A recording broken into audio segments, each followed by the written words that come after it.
crematory basin there.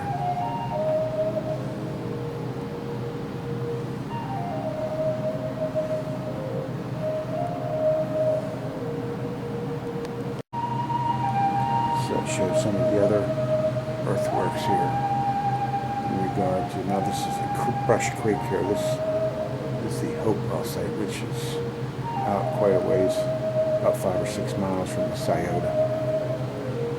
And this is site,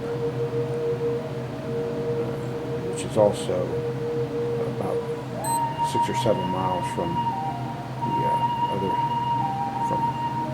the site here, Hopewell.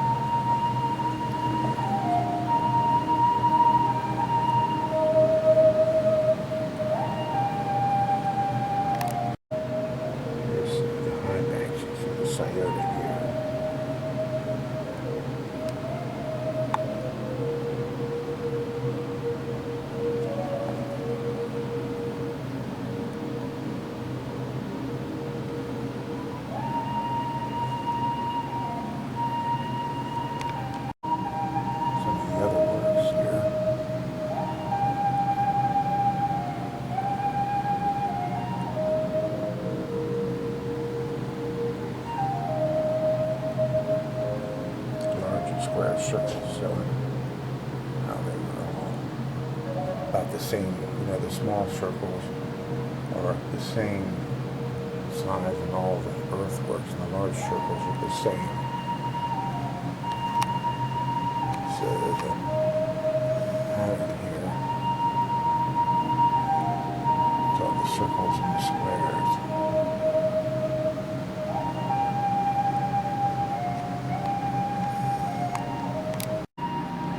Here's a sheet of mica here. These were used in rituals.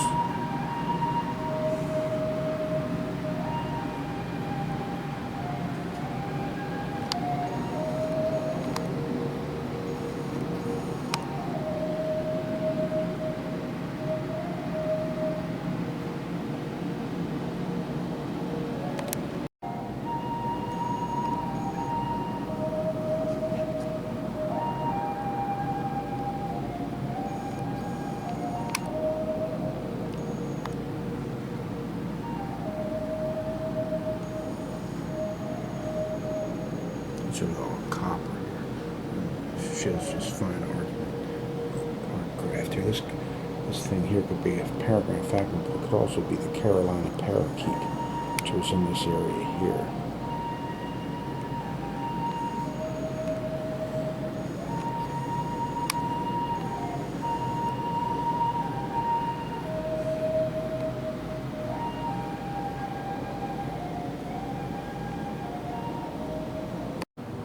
Once again, is it a falcon or is it the Carolina parakeet? Just kind of shows some of the other artifacts found in some of the earthworks and the archaeological digs here. They're finding new things all the time. Probably don't release them to the public though.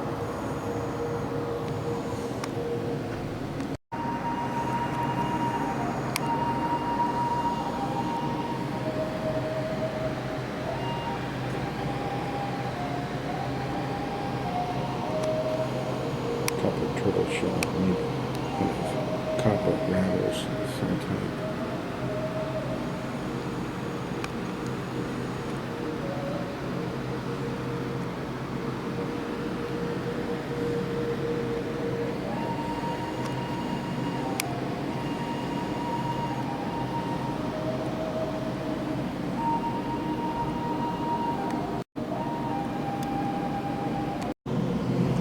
You can see the areas where the pipe is ceremonially cracked right there. You can see the ritual breakage of these objects here. And there's all these pipes here. Ceremonially de-energized. The cracks and things on them.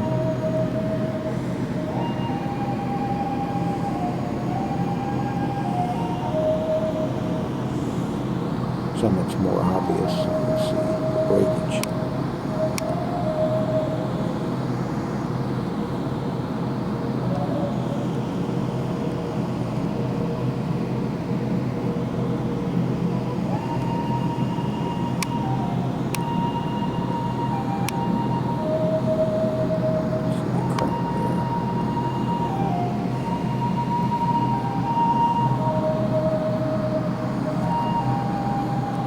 see the breakage lines on some of these.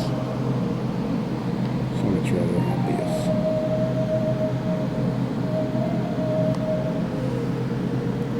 This explains what's going on here somewhat. You can see that the cremation, or the putting a small mound over the fire pit, and then eventually it gets larger when there's several burials made after a while. And the house, the charnel house here that they're in, is raised. And here you can see the completion of the mound over. This work here could take place relatively rapidly, or it could have been over a period of centuries, where it just kept bringing the shape down here.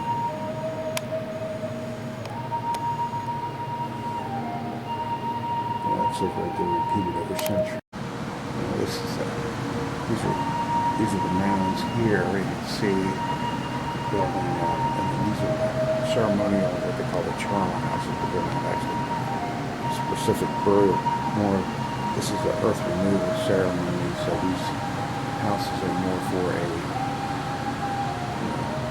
supposedly for a, according to those interpretations, earth renewal. But it does say charnel house down here, so we'll leave it at that. Now, many haven't been many examples of Hopewell villages found, but they have found some, and complied with the woodland culture course. Everything depended on trees, the forest.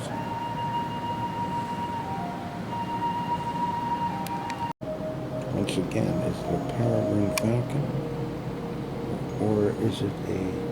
Note the. You can see the weeping eye motif there in this one.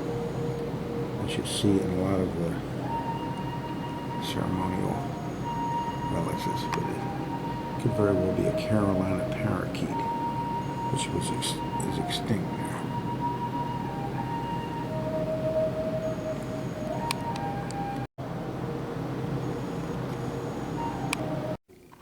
There's an exhibit here on the ancient textiles that they found in this area.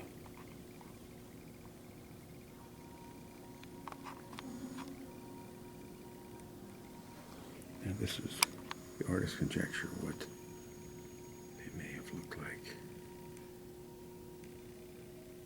Color. And this is the woven fabric from the site mound. Plants they used here. This shows how they were woven.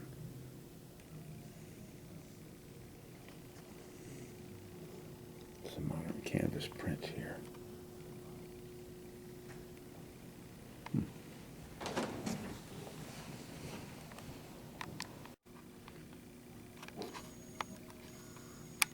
What are the yarns here?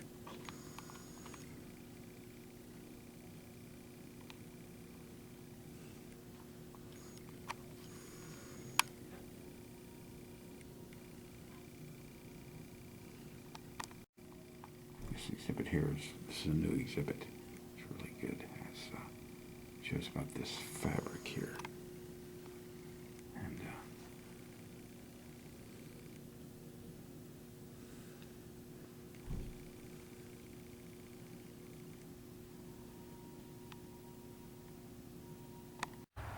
now you can read here.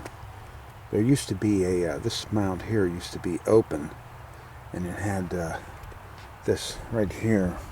This is the bits of mica here, and you can see some of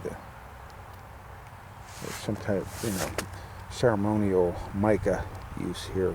This was mined in the North Carolina region. It says here, North Carolina mountains. It's an overview here. Now this is the famous Mound 7 here. See some of the objects they found here. Copper. And they're 13 cremations. It shows the level of how these were constructed, and it actually was a plan here, clay, you know, the works. There's a famous elliptical mound over there. I'm going to walk over there next. Now this is the famous elliptical mound here. Like I said, all these were reconstructed after there was a World War camp here called World War I training camp called Camp Sherman here, and then there would have been barracks all around here, but these were reconstructed. But this was actually what was found in the elliptical mound here. You can see these crematory basins, ceremonial. And there's the elliptical there, and there's Mound 7 there. I'm going to walk over here. There's the perimeter out there. You can see the wall, one of the walls. Walk over here to the other side of the elliptical mound here.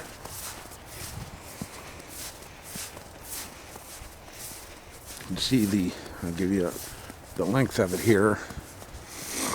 It probably looks about, I'd say like, probably about maybe 40 or so feet, possibly, approximately. Now this mound here is the famous intrusive mound, which was built, you know, after the Hopewell period. Just shows that there were still, you know, groups that used this area for their ceremonies and things, came here and used this as a sacred site. But they've found a lot less artifacts, art artifacts from like the classic Hopewell period. There's the elliptical mound there with Mound 7 off to the right there. Now this here is the explanation for that. That's the mound far over there where that clump of trees is, right just over the top of that mound there. Which is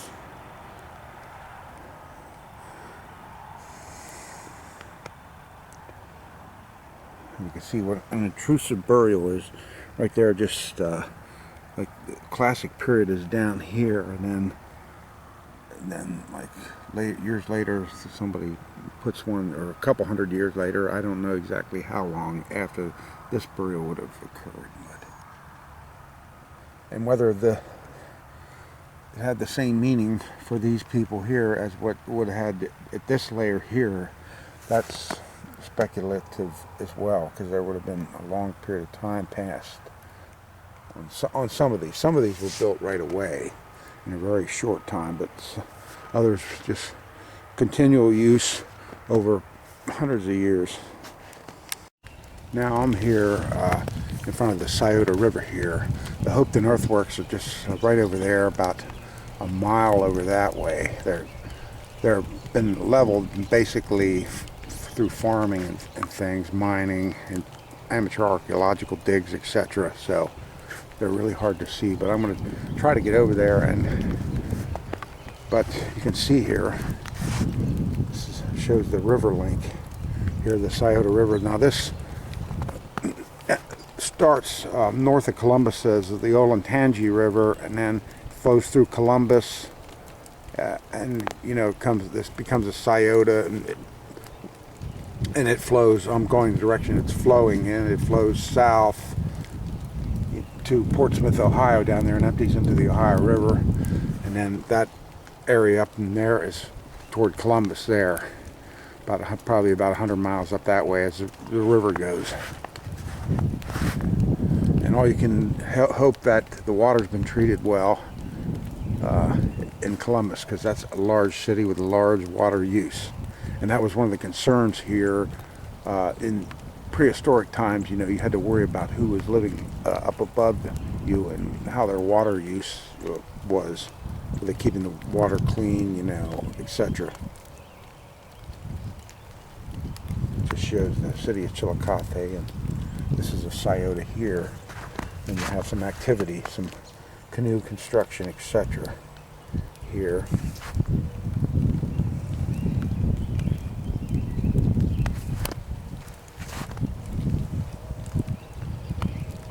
Says the river is deep. Now I'm at the pipe mound here, and you can see the type of pipe it was buried in this. Here I'm looking for, see if I can see any cracks where it was ritually broken. These are the other close-ups here. You can see there, I have eye facial decoration type thing. This almost has a feminine look to it here. These are some of the animals there you'll note from being in the museum there. But this is the effigy pipe mound here. And I just zoomed in by accident. Okay. And there's the rest of it. There's where the charnel house was. The intrusive mound's way back over that way. And there's the Mound 7, the elliptical. There's the famous mica mound where they found all the mica. An additional overview here. The cavity work. This complex here, as you can see here, was the site of a World War I training camp for veterans. And you can just see this shows, you know, the layout here. And they tried to work so they didn't disturb the mounds that much. So there was, you can see the different barracks and everything here.